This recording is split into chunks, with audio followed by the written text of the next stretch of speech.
أعوذ بالله من الشيطان الرجيم.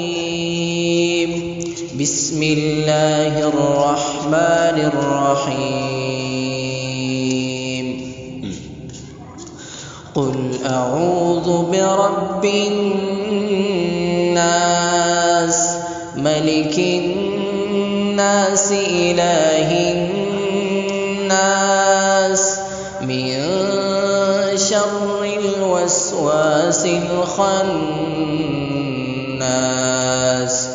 الذي يوسوس في صدور الناس من الجنة والناس.